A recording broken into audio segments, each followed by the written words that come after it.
Iran से जंग में शर्मनाक शिकस्त के बाद सुपर पावर की इज्जत नीलाम हो चुकी है। अमेरिका हर तरह से अपनी इज्जत बचाने में लगा हुआ है। इजराइल के साथ मिलकर उसने ईरान पर हमला किया। हजारों मील दूर ईरान को खुद के लिए बहुत बड़ा खतरा बताया और जब ईरान ने पलटवार शुरू किया तो ट्रंप हाफने लगा। जैसे तैसे करके पाकिस्तान के जरिए अमेरिका ने सीज फायर करवा लिया, लेकिन सीज फायर करवाने के बाद भी बातचीत की टेबल पर आने के लिए ईरान तैयार नहीं हुआ। ईरान के सुप्रीम लीडर अमेरिका के साथ किसी भी बातचीत से इनकार कर रहे हैं। वो उसे बातचीत के लायक ही नहीं समझते, यहां तक कि उसे बहुत बड़ा शैतान भी करार दे रहे हैं। लेकिन जिस न्यूक्लियर डील के लिए अमेरिका हॉर्मुज में डेरा डालकर बैठा है, उस हॉर्मुज को खोलने के लिए भी ईरान तैयार नहीं। ईरान उसे अपना इलाका मान रहा है, वहां अपने कानून लागू कर रहा है, आने जाने वाले जहाजों से टोल टैक्स वसूल रहा है। पर अमेरिका चाहता है कि ईरान टोल टैक्स ना वसूले, यहां तक कि तमाम जहाजों को आजादी से आने जाने दे। पर जहाज तो पहले ही आ जा रहे थे। अमेरिका और इजराइल ने हमला करके क्या हासिल कर लिया? ट्रंप ने बहरे हॉर्मुज में नाकेबंदी कर रखी है। ट्रंप ने कह रखा है कि जब तक ईरान हमसे न्यूक्लियर डील नहीं कर लेता, तब तक हम भी बहरे हॉर्मुज से नाकेबंदी खत्म नहीं करेंगे। ईरान के जहाजों को कारोबार करने नहीं देंगे। लिहाजा ट्रंप की तमाम धमकियों की बत्ती बनाकर ईरान ने जूते की नोक पर उछाल दिया है, जिसके बाद ट्रंप गुस्से से भड़क चुका है। ईरान के सुप्रीम लीडर ने सीधे सीधे कह दिया है कि वो न्यूक्लियर प्रोग्राम पर कोई बातचीत नहीं करेगा, ना कोई समझौता करेगा, यहां तक कि बैलिस्टिक मिसाइल प्रोग्राम पर भी बातचीत नहीं करेगा, जो कि अमेरिका की आंखों में पहले से ही चुभ रहा है। तो इससे साफ जाहिर हो गया है, ईरान न्यूक्लियर डील के मामले में झुकने को बिल्कुल भी तैयार नहीं है। सलाम, नमस्ते, सत श्री अकाल। मैं हूं आपके साथ हर्षिता मिश्रा और आप देख रहे हैं टाइम्स मेल। ईरान के supreme leader Ayatollah Sayyid Mojtaba Khamenei ने खुले तौर पर ऐलान कर दिया है कि चाहे न्यूक्लियर प्रोग्राम का मसला हो, चाहे बैलिस्टिक मिसाइल प्रोग्राम हो या फिर बहरे हॉर्मुज का, ये सब कुछ ईरान की कौमी अमानत है और इस मसले पर कोई समझौता नहीं हो सकता। ना ही ईरान अपना न्यूक्लियर एनरिच्ड यूरेनियम किसी दूसरे मुल्क को देगा। अब जाहिर सी बात है कि ईरान के supreme leader Ayatollah Sayyid Mojtaba Khamenei ने अगर न्यूक्लियर प्रोग्राम और बैलिस्टिक मिसाइल प्रोग्राम को अपनी कौमी अमानत करार दिया है, तो इस मामले पर बातचीत का कोई सवाल ही नहीं होता।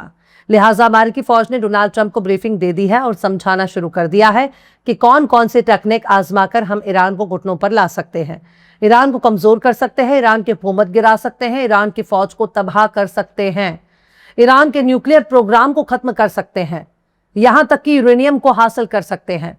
हर उस मुद्दे पर ट्रंप को अमेरिकी फौज ने ब्रीफिंग दी है जिसके दम पर ईरान से खुद को बाहर निकाल सकता है। अमेरिकी फौज ने ईरान पर 3 तरह के हमले पर जोर दिया है। अमेरिकी फौज ने ऑपरेशन रिस्क पर चर्चा किया, यानी इस हमले में कितना रिस्क है, कितने हथियारों की जरूरत पड़ेगी, कौन कौन से हथियार इस्तेमाल होंगे और इस ऑपरेशन के नतीजे में कितना फायदा होगा और क्या क्या नुकसान हो सकता है। इन मसलों पर डोनाल्ड ट्रंप को ब्रीफिंग दी गई है। इस ब्रीफिंग का एक ही मकसद है, अमेरिका एक आखिरी हमला करेगा और यह हमला इतना बड़ा होगा, ईरान फिर से अपने पैरों पर खड़े होने की हालत में नहीं रहेगा। अब गेंद डोनाल्ड ट्रंप के पाले में है, क्योंकि अमेरिकी सदर ही अब तय करेगा कि उसके जरिए शुरू किया गया ऑपरेशन एपिक फ्यूरी आगे जारी रहेगा या इस मामले को सिफारती बातचीत के लिए खत्म किया जाएगा। खबरों के मुताबिक इस हमले में बहरे हॉर्मुज के एक हिस्से पर कब्जा करने का भी प्लान तैयार किया गया है, जिसके तहत जमीन पर फौज की तैनाती भी हो सकती है। इसके साथ ही जमीन पर फौज उतारकर ईरान के एनरिच्ड यूरेनियम को बाहिफाजत निकालने का प्लान भी शामिल है। तुर्किश मीडिया आउटलेट अनादोलू एजेंसी ने फॉक्स न्यूज के हवाले से बताया है कि ईरान के जिन जगहों को टारगेट किया जाना है, उसमें ईरान के मिलिट्री प्रॉपर्टी, उसके लीडरशिप और बुनियादी ढांचों को शामिल किया गया है। फॉक्स न्यूज के मुताबिक पेंटागन डार्क ईगल नाम की एक नई हाइपरसोनिक मिसाइल समेत कई हाईटेक मिसाइल सिस्टम को तैनात करने पर भी गौर कर रहा है। फॉक्स ने यह भी बताया है कि यह मिसाइल सिस्टम 2000 मील दूर तक अपने टारगेट पर हमला करने की कुव्वत रखता है और इसके जरिए ईरान के बैलिस्टिक मिसाइल लॉन्चर को निशाना बनाया जा सकता है। इसके साथ ही B-1B लैंसर बॉम्बर एयरक्राफ्ट का भी इस्तेमाल किया जा सकता है, जिन्हें 5000 पाउंड तक के हाइपरसोनिक मिसाइल से रेस करना भी शामिल है।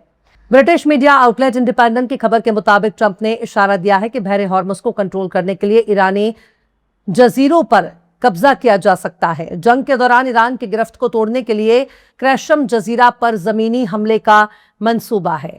खारक जजीरा का भी जिक्र हो रहा है, क्योंकि खारक जजीरा ईरान की जमीन से 558 स्क्वायर मील का एक इलाका है जिसे अंडरग्राउंड मिसाइल शहर से महफूज किया गया है और इसका इस्तेमाल हॉर्मुज से गुजरने वाले जहाजों पर हमले के लिए किया जाता है। लिहाजा अब अमेरिका ने खारक जजीरा पर नजर बनाई हुई है। अमेरिका ने ईरानी बंदरगाहों की नाकेबंदी करके ईरान को बहुत ज्यादा नुकसान पहुंचाने की कोशिश की है। हालांकि इस नाकेबंदी को बाईपास करने की कई खबरें भी आती रहती हैं, लेकिन ईरान को कमजोर करने के लिए अमेरिका की नाकेबंदी काफी कारगर साबित हो रही है। डोनाल्ड ट्रंप का मानना है कि ईरान पर बमबारी से ज्यादा नाकेबंदी बेहतर है, क्योंकि इससे ईरान को $500 मिलियन का रोजाना नुकसान हो रहा है। अब यहां गौर करने वाली बात यह है कि ट्रंप को अमेरिकी फौज ने जो 3 तरह के ऑपरेशन दिए हैं, उनमें से एक भी ऑप्शन पर अगर ट्रंप ने अमल कर लिया तो जीतने की गुंजाइश काफी ज्यादा बढ़ जाती है। इससे फायदा यह होगा कि अमेरिका को इस जंग से बाहर निकलने में आसानी हो सकती है। वो एक तरफा जीत का ऐलान भी कर सकता है, क्योंकि ट्रंप लगातार धमकी पर धमकी दे रहा है, पर ईरान उल्टा उसका ही मजाक उड़ा रहा है। लिहाजा अमेरिका अगर कोई भी फौजी कार्रवाई करता है तो उसे इतना गौर करना होगा, ईरान भी पलटवार करेगा, क्योंकि ईरान ने पहले से ही धमकी दे रखी है। इस बार अगर अमेरिका ने हमला किया तो कई खतरनाक हथियार देखने को मिलेंगे जिनका इस्तेमाल अभी तक ईरान ने जंग में नहीं किया था। नेवी भी कह चुकी है कि उनके बड़े बड़े जंगी जहाज समंदर में डुबो दिए जाएंगे। यहां गौर करने वाली बात यह भी है कि अमेरिका जिस एनरिच्ड यूरेनियम को खोदाई करके निकालने पर गौर कर रहा है, उसे निकालना इतना भी आसान नहीं, क्योंकि ऐसी कोशिश वो एक बार पहले भी कर चुका है, जो पूरी तरह से नाकाम हो गया। उस वक्त अमेरिका ने दुनिया को बताया कि हमारा एक पायलट ईरान में फंसा हुआ है, हम उसे निकालने के लिए एक ऑपरेशन चला रहे हैं, लेकिन अमेरिका के बड़े बड़े जहाज जमीन पर खाक हो गए, कई हेलीकॉप्टर तबाह बर्बाद हो गए। ये सारी कोशिशें शायद ईरान के एनरिच्ड यूरेनियम को चुराने के लिए ही हो रही थी, पर वो तमाम कोशिशें नाकाफी साबित हुई। यहां यह भी गौर करने वाली बात है कि ईरानी लीडर को मारने की कोशिश भी की जा सकती है। यहां तक कि ईरान के भीतर अस्करी बगावत करके गैर कानूनी हथियार भी पहुंचाए जा सकते हैं, ताकि ईरान के भीतर एक नई बगावत खड़ी की जा सके। हालांकि ईरानी अभी हर मोर्चे पर एक नजर आ रहे हैं। हर मुल्क में अंदरूनी सियासत होती है, लेकिन ईरान के मामले में सियासत थोड़ी सी अलग है। ईरान के भीतर बगावत खड़ी करने के लिए अमेरिका, इजराइल और उनके बड़े बड़े सहयोगी एक अरसे से कोशिश कर रहे हैं। वहां हथियार भी पहुंचाए जा रहे हैं, वहां जासूस और एजेंट भी पहुंचाए जा रहे हैं, लेकिन ईरान की हुकूमत को हिलाया नहीं जा सका। अब तक अमेरिकियों को यही समझ में आ रहा था कि अगर ईरान के सुप्रीम लीडर को मार दिया जाए तो ईरान की हुकूमत गिर जाएगी। हम अपने पसंदीदा शख्स को ईरान में बड़ी आसानी से बिठा सकते हैं, लेकिन जरूरी नहीं है कि अमेरिका जैसा सोच रहा हो ऐसा ही होने लगे।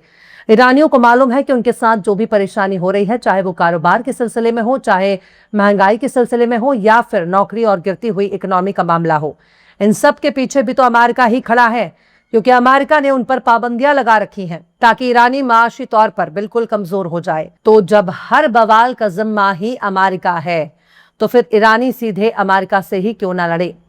खैर, ब्रीफिंग की बातें अभी बहुत खुलकर सामने तो नहीं आई है, लेकिन जैसे ही जंग शुरू होगा ईरान का पलटवार भी शुरू हो जाएगा। इस बार कोई गारंटी नहीं है कि अरब का कौन सा लीडर ईरान के जवाबी हमले में मारा जाएगा।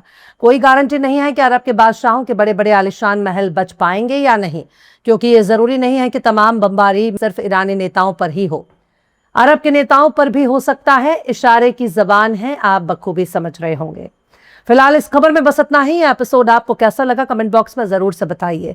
पसंद आए तो लाइक करें, शेयर करें और बेबाक, निष्पक्ष, स्वतंत्र पत्रकारिता को सपोर्ट करने के लिए हमारे चैनल टाइम्स मेल को जरूर से सब्सक्राइब करें और बेल आइकन की घंटी वाली बटन जरूर से दबा दें, ताकि आपको हमारे आने वाले नए वीडियो की नोटिफिकेशन फौरन ही मिल जाए। फिर मिलता है किसी और वीडियो में एक नई खबर के साथ। हर्षिता मिश्रा को दीजिए इजाजत। जय हिंद। अगर अभी तक आपने हमारे चैनल टाइम्स मेल को सब्सक्राइब नहीं किया है तो जल्दी से सब्सक्राइब कर दें और बेल आइकन भी प्रेस कर दें।